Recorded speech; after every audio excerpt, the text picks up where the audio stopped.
로마서 2장 17절에서 29절까지 유대인이라 불리는 네가 율법을 의지하며 하나님을 자랑하며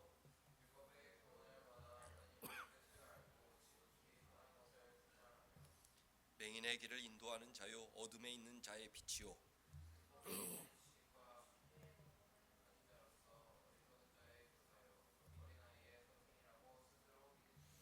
그러면 다른 사람을 가르치는 네가 네 자신은 가르치지 아니하느냐? 도둑질하지 말라 선포하는 네가 도둑질하느냐?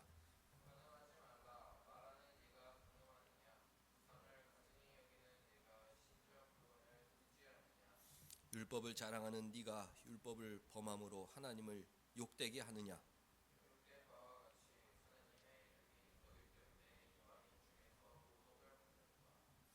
네가 율법을 행하면 할례가 유익하나 만일 율법을 범하면 네 할례는 무할례가 되느니라.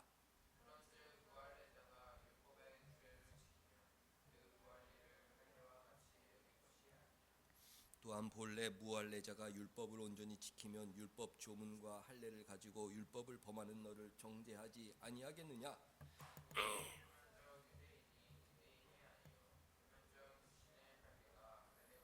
같이 오직 이면적 유대인이 유대인이며 할례는 마음에 할지니 영에 있고 율법 조문에 있지 아니한 것이라. 그 칭찬이 사람에게서가 아니요 다만 하나님에게서니라. 아멘. 주보의 설교 제목을 이면적 유대인 이렇게 적었는데요. 하나님이 사도 바울을 통해서 표면적으로 유대인의 모습을 갖췄다고 유대인으로 착각하면 안 된다. 그 마음이 유대인다워야 한다. 이렇게 가르쳐 주셨습니다. 결론적으로 우리 그리스도인들도 외면적으로 표면적으로 교회 다닌다, 신자다, 신앙이다, 그리스도인이다 이렇게 해서는 하나님의 칭찬을 얻지 못하고 그 내면이 성경적 표현대로 이면이 신자다워야, 신앙인다워야, 그리스도인다워야, 예수 믿는 사람다워야 하나님께 칭찬을 받는다. 그런 말씀입니다. 한 주간 살아갈 때 내가 내면이 신자다워야겠다. 내 이면이 겉모습만 번지르르하고 내면은 세상 사람들과 똑같은 그런 표면적 신자가 아니라 겉모습도 예쁘고 그 내면도 그 이면도 그 속마음도 이쁜 정말 하나님의 자녀로 살아가야겠다. 그렇게 다짐해야 합니다. 제가 오늘 목이 좀 안 좋아서 오늘 요거 쭉 읽고 마치려고 하는데요. 그거 안 찾으신 분들은 얼른 가로를 보시면서 이렇게 쓰셔도 되고 어쨌든 읽으셔야 되니까. 유대인들의 문제는 율법을 자랑하고 할례를 자랑하였다. 외면적인 것을 너무 자랑하였다. 그렇지만 지행합일하지 못했다. 하나님의 뜻을 알지만 행하는데 하나 되지 못했다. 언행일치가 되지 않았다. 말은 하나님의 말을 하지만 행동은 하나님 뜻과 반대되는 행동을 했다. 우리 신자들은 하나님 말씀을 아는 만큼 행동에도 합일이 되고 하나님 말씀을 말하는 만큼 행동에도 일치가 되는 지행합일 언행일치의 삶을 살아야 한다. 오늘 우리가 마음속에 새겨야 하는 내용입니다. 1번 교만한 유대인들은 스스로 어떻게 생각하고 있었습니까? 1번 같이 시작.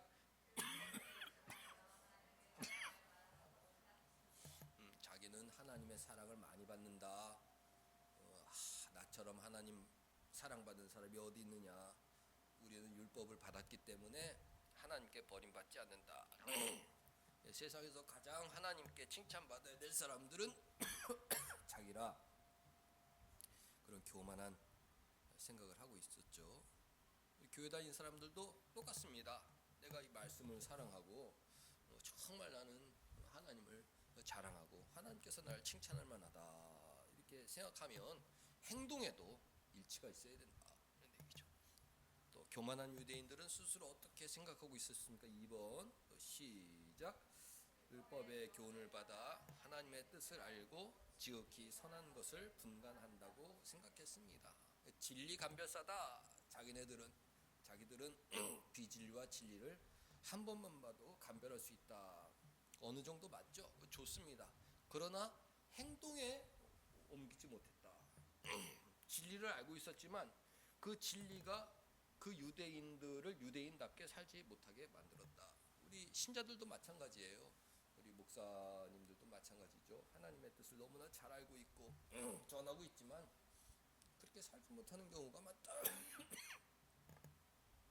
지극히 선한 것을 분간한다고 다가 아니라 그 선한 것대로 살려고 하는 삶의 노력, 족적이 있어야 한다는 것입니다. 교만한 유대인들은 스스로 어떻게 생각하고 있었습니까? 3번 시작.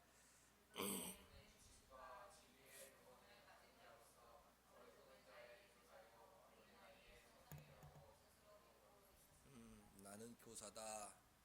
나는 다른 사람들을 가르치는 사람이지 나는 누구한테 배울 필요가 없다. 나는 모든 것을 알고 있다. 이런 교만한 자세로 살았습니다. 이런 자세가 문제가 아니라 선생이면 선생답게 살아야 되는데 교사면 교사답게 살아야 되는데 알고 가르치는 것은 잘했지만 그대로 사는 것은 없었다.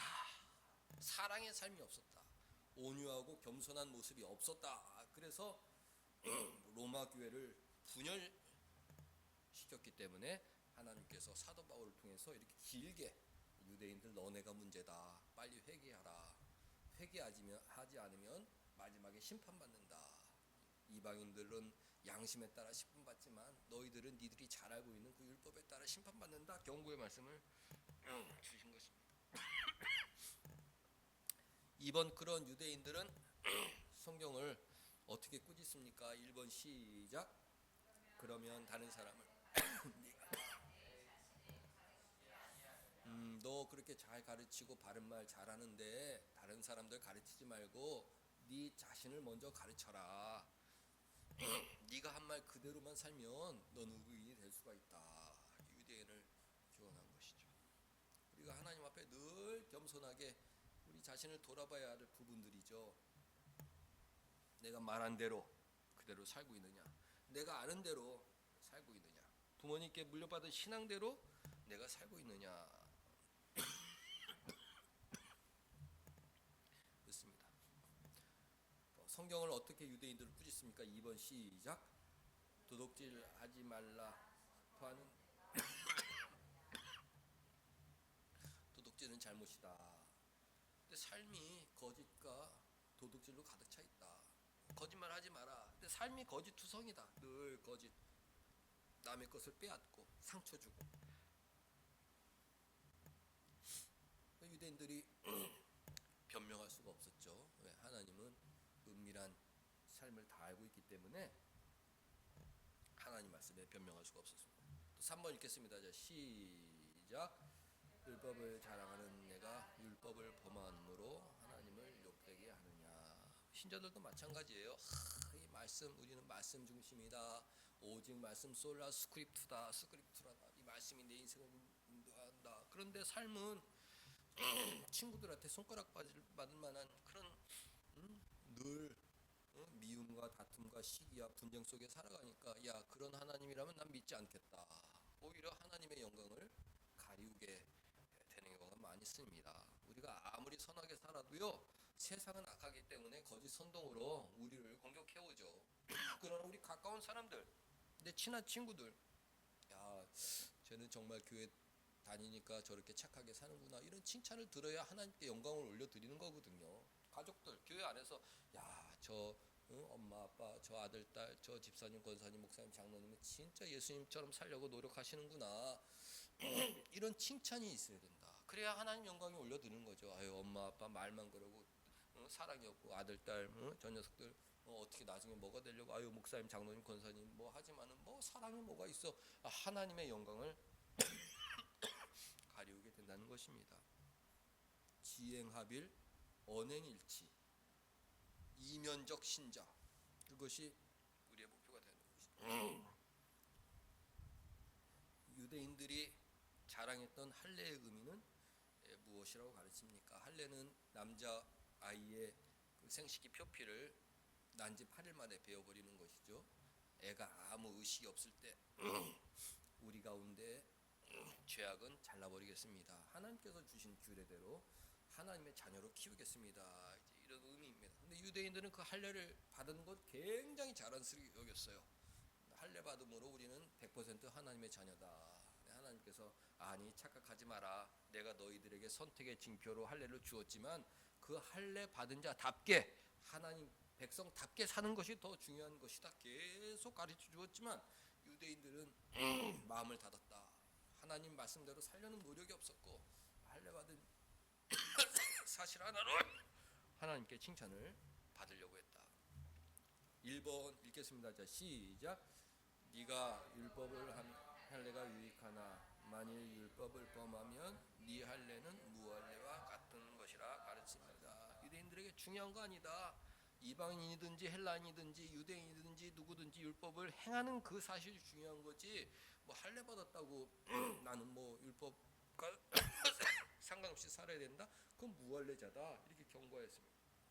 2번 읽겠습니다. 자, 시작. 무할례자가 율법의 규례를 지키면 그 무할례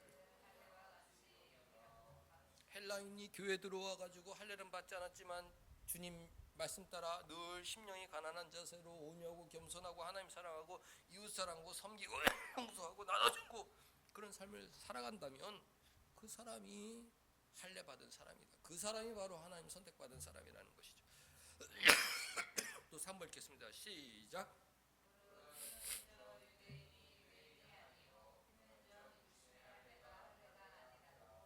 이런 이제 대꾸 아주 좋은 표현이죠. 표면적 유대인이 유대인이 아니다. 표면적 육신의 할례가 할례가 아니다. 외적으로 나타나는 것이 중요한 것이 아니다. 외적인 표징, 의식들은 우리의 신앙을 도와주는 것이지 그게 전부가 아니다. 그렇게 가르쳐 주었습니다. 그리고 결론 4번 읽겠습니다. 자, 시작. 오직 이면적 유대인이 유대인이며 마음에 하라고 가르칩니다. 이면적 유대인이 유대인이다. 할례는 마음의 제약을 잘라버리는 것이 핵심이다. 로마서를 읽었던 유대인들 중에 하나님께서 사랑하는 유대인들은 아이쿠 내가 교만했구나. 그 할례 그게 뭐라고 내가 헬라인들을 공격하고 2등 신자라고 공격하고 나보다 못한 자라고 경고하고 내가 왜 그랬을까? 우리가 다 하나님 앞에서 한 형제 자매요. 교회 안에서 하나가 되었는데 내가 왜 그렇게 교만한 삶을 살았을까? 이 이면적 유대인이 아니요. 아니 표면적 유대인이 아니요. 이면적 유대인이 되어야 진짜 하나님 칭찬받는데 겸손해야겠다. 회개하고 야 우리 하나 되자. 우리 헬라 교인들하고 하나 되자. 그렇게 로마 교회를 세워서 갔을 것입니다. 그러나 교만한 유대인들은 이게 무슨 얘기야? 할례를 받아야지. 쟤는 할례를 받지도 못하고 쟤는 통과도 못하는데 교회를 계속 분열시키려고 하였을 것이다. 사랑하는 성도 여러분들, 하나님 말씀에 귀를 기울이시고 우리의 삶을 돌아보실 수 있길 바랍니다. 정말 나는 이면적 신자, 신앙인 그리스도인으로 겸손하고 온유하게 모습으로 살고 있는지 하나님이 나에게 오늘 이 시간 원하시는 것이 무엇인지 그것을 잘 생각을 해야 한다는 것입니다. 마지막 우리는 어떤 칭찬을 기대해야 합니까? 마지막 같이 자 시작. 그 칭찬이 사람에게서가 아니요 다만 하나님에게서 나오는 칭찬입니다. 우리 칭찬에 굶주려 있다. 사람들의 칭찬에 굶주려 있다. 사람들에게 받는 영광에 굶주려 있다. 아무것도 없기 때문에 사람들이 나를 떠받들어 주길 좋아한다. 모든 인간의 본성이다. 그래서 모르게 교만하고 다른 사람들에게 상처 주는 하는데 우리 신자들은 다만 하나님께서 나오는 칭찬. 은밀한 중에 보시는 하나님이라면 하나님 앞에서 내가 어떻게 살아야 될까? 이면적 참 신앙인으로 살면 어떻게 해야 될까? 남이 알아주지도 않든 섬기고 사랑하고 용서하고 열심히 노력하고 있는 사람들이 하나님께서 칭찬해 주시는 사람입니다. 다음 주에 맥주감사주일이거든요. 우리 반년을 돌아보는 시간입니다. 한 주 동안 살아가면서 난 반년 동안 어떤 삶을 살았나, 하나님이 반년 동안에 나한테 어떤 은혜를 주셨나, 내가 많은 복을 받았지만 감사하지 못하고 산 것 같은데 무슨 복을 주셨나, 무슨 복을 주셨나, 내가 부족한 건 무엇인가, 이 두 가지를 잘 생각하셨다가 성찬식에 회개하고 주님과 하나 되어서 7월 달부터 또 이면적 신자로 진실하게 살습니다. 그런 신앙의 경주가 있는 저와 여러분 될 수 있기를 주님의 이름으로 축원합니다. 기도하겠습니다. 하나님, 비가 오는 궂은 날씨에도 예배당으로 불러주셔서 한 목소리로 찬송하고 또 기도하고 말씀 듣게 하여 주시니 감사드리옵나이다. 중심이 중요하고 이면적 신자가 되기를 원하시는 하나님의 마음을 바로 알게 하여 주셔서 맥주감사주일 성찬식 회개하는 마음으로 잘 준비하여 7월 첫 주 더 멋진 하나님의 자녀로 새 출발하는 우리 모두가 되게 하여 주옵소서. 예수님의 이름으로 기도하옵나이다. 아멘.